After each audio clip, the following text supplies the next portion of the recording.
whether we're coming out of poverty, whether we're struggling to get funding for all sorts of things, trying to get resources. And I guess for us that are in the hood, we know how to make small great.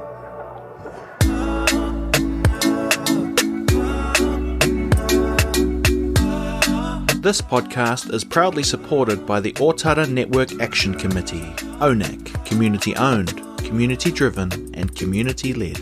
Kia ora once again, welcome to the We Ōtara podcast. My name is Vincent Tarian Vitalina, and I'm telling you my name so you know you'll be part of my family. So this podcast is brought to you by, I don't know, this amazing team, but this awesome team called ōNAC. So the Ōtara Network Action Committee, full of superheroes and superheroines. So if you ever get to see them, give them a high five and tell them you're doing a good job. So shout out to them. Now, there are living legends among Ōtara, and one of them is here today. You can hear him in the background too. He is one of the awesome supporters of Ōtara Scorpions as well as Ōtara.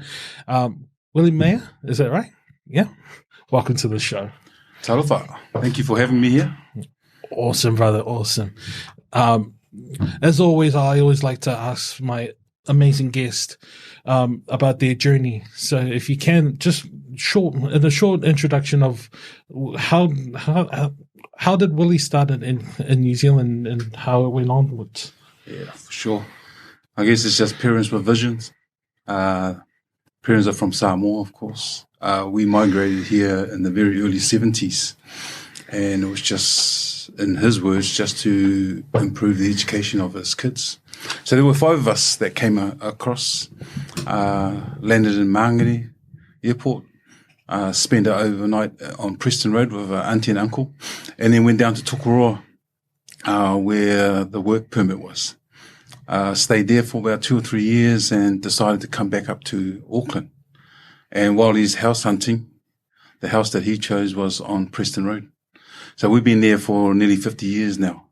And I know one of your earlier guests, the mayor in waiting, spent some time on Preston Road. So there's some pretty famous people that have come out of there. And that's where we've been ever since. So went to Flatbush, which was only a 100-metre walk from where we stayed. Went across to Ferguson Intermediate. Spent a year at TC.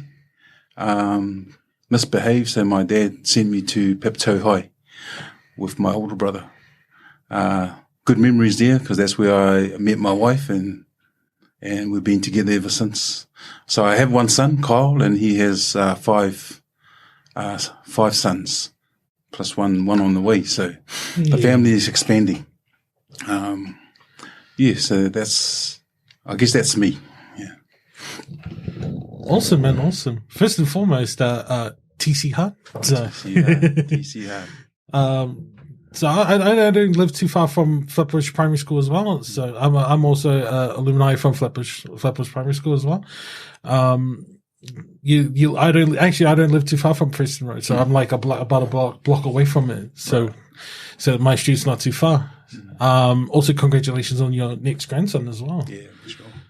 So I noticed that when I did my research about you, you're very youth driven, community driven, and you always have your beliefs behind our youngins in Ōtara. So I guess my first question is, what sort of work you have done with our youth here in Ōtara? A lot of it is voluntary. It's just, I guess you're born with that heart to serve and to look after from a big family. So you're looking after younger siblings. Always saw my parents serving, whether it's at church or whether the extended family. And so just by default, it we sort of went down that track as well. Working alongside as friends and doing things back in the day with, of course, the late Alan Va'a. He was youth driven. And so he sort of dragged us into a lot of the things that we did. And that sort of just stuck with us. Yes, I guess it's in our heart, it's in our nature just to be able to help the younger ones coming through. Absolutely. And one of the ways I notice is rugby. And rugby is a perfect example of our young ones taking in, because South Auckland has always been rugby centric. You know, we look at our greats like Eric Rush, who's come through, Jeremy Sisu as well, from TC as well. And when you, I want you to take the word scorpions. What would be the first three words that you think about when you hear the word scorpions? Family orientated. I went into the Scorpion family, I guess, back in 2011. You know, ran into another living legend, Solo Suomasi, when we were both at the police together. And I asked that silly question, how's the Scorpions going? And next minute, I'm the chair of the Scorpions and have been there ever since, helping and sort of supporting and just driving things that, you know, will improve Scorpions family.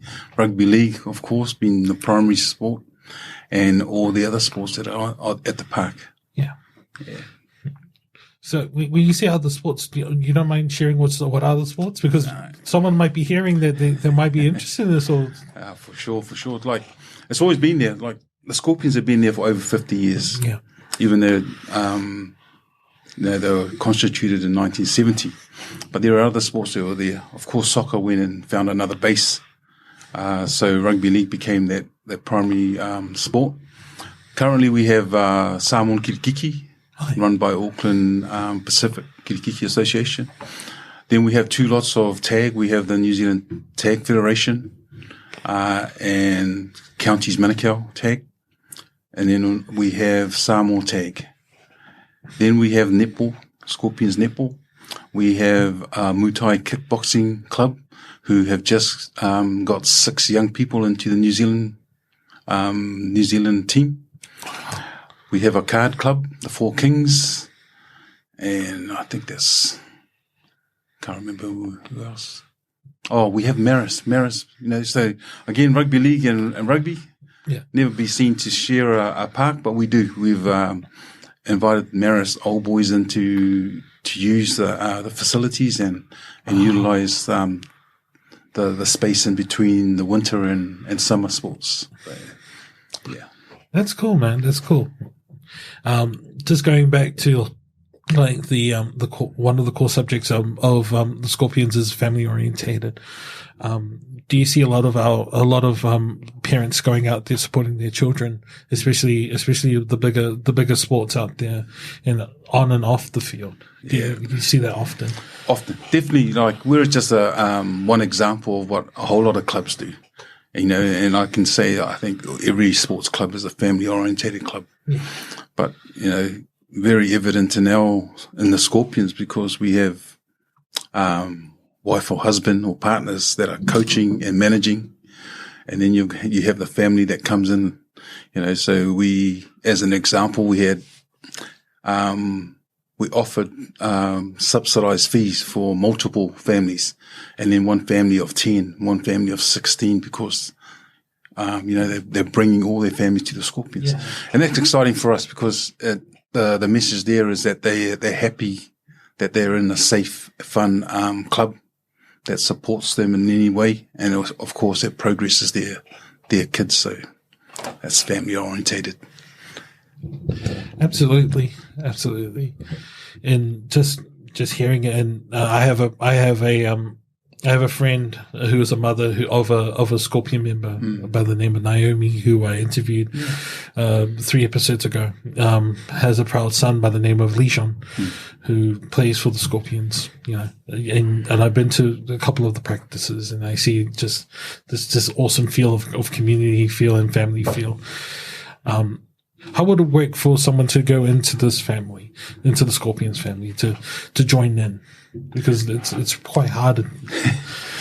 Yes, well, you just got to come and accept and get absorbed by it.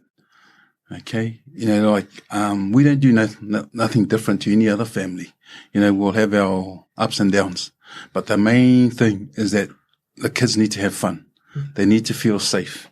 They need to be in an area that they feel welcome. So we got this new complex just opened last year, you know, and I always talk about the multiple doors it has is because we want to make people feel that they can just come, open up a door and just come inside. We have these big rolling, sliding doors so that one wall is, you can, you feel like you're outside when you're sitting inside. The one thing that we drive is, and that's either through your code of conduct or just rules, is respect. Yeah. Okay. And however you come, whatever background or ethnicity that you have, just respect. Because at the end of the day, we just want to watch a game of rugby league. We want to administer a game of rugby league, and we want to see people prosper, whether they're a coach, a manager, or a trainer, but especially as players, so that they become our premiers and they stay, and they can say that I've been a Scorpion all my life. So that's the drive. We'll talk about our childhoods. How was it like growing in Ōtara? Yeah, interesting. Of course, my first experience of New Zealand was down in Tokoroa for 2 or 3 years. Loved down there. Didn't want to move up when the decision was made. But it started from when we hopped off the bus in Hunters Corner in Piptoi, and me and my 2 other brothers, we had to walk from Hunters Corner to Preston Road, and I guess we walked past the town centre at the time, and what hit me was the diversity. It was just so vibrant. And then I guess going to school, and in that early 70s, there was a real strong gang element.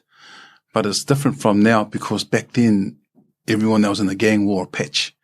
And so you saw that as they walked down the street or as they're driving around, or, so that was the sort of the thing that I saw when I came into Ōtara. But I guess growing up in Ōtara, I never felt any danger or anything. You just felt that there was real closeness on the people. One is that we had a church that supported us. 2, school was just down the road, and there were some awesome teachers. And 3, you started making some really good friends that were around you, and so you never saw the dangers or the stereotyping that came from the outside of Ōtara. Yeah, and now you still have the same gangs. So they're still friends. They're still people that you grew up with, but that's their choice. Yeah. And that's not for me to judge. Absolutely. For me, I'll just be me, and they know where to find me and come and have a coffee. What would you say to those who are, who are in this field of work, especially in youth work? What advice would you give to them because I know during these hard times, a lot of our youth are looking towards for some help, and I know there are certain people out there who are looking to help these youth. What advice would you give them? Yeah, reach out, and of course, those that are working with young people, don't expect rewards. Okay, go in there with an open heart, a clean heart, and just willing to serve. Because no one gets rich. Okay, and the main thing is that also look for your own support around it, because you're going to take on a lot of things that is going to get you down or make you feel uneasy. But that's life. We have to accept it, because that's the environment that we're in. Okay. Absolutely. Absolutely. And I like how you touched on your own well-being. What is it that you do? Because I know that a lot of people do tend to, and I don't like using this word, this is quite an ugly word, burn out. What is it that you do sometimes to make yourself feel invigorated, and you remind yourself to keep on working in the things that you do? Yeah. Find some good people. Okay, so one of my best friends, of course, is my wife, and she mocks with the best of them. And so laughter, we offload, and we turn things that are not so nice into a bit of a joke. She tells me to get over myself, and keep my feet on the ground. And also just the wider friends, there's a circle of friends that you can go and offload to, and they'll give you good advice. And you can laugh about it, but they'll keep you in check, and they'll make sure that you're okay. One of those friends was, of course, my friend Al. He'll always sort of throw a text or, every time I see him, he'll always check on me, and there's always that, like you don't see a close friend for years, but when you do see them, it's like the time hasn't lapsed. Now, those are the friends you stay in touch with. Those are the ones that will get you through. And of course, just having the knowledge of who you can reach out to if it's a bit more intense. Absolutely. And just hearing that is because I suffer from my own burnouts as well. And just hearing that, it just confirms that, you need that support system. And I believe that support system should also be reflected off on our youth, because they do carry a lot of weight, especially amongst our community, and it's great to have people like yourself and Sully as well. Just, it's what I often don't see is, because I was quite privileged with my family. They're very strong-headed, but then I see my mates struggle. But then you have, like, again, you go back to the Alan Vars and South Auckland, and they're going towards them. And every time when I go to a nearby park, like Ngāti Ōtara or the nearby park in Tupu Library, you see their big smiles because they're around someone that's positive. Like you said, it's awesome to see and to hear every time when a good piece of news is out there and Ōtara celebrates about it. Yeah. And I think the most important thing too is that you just stay in your lane.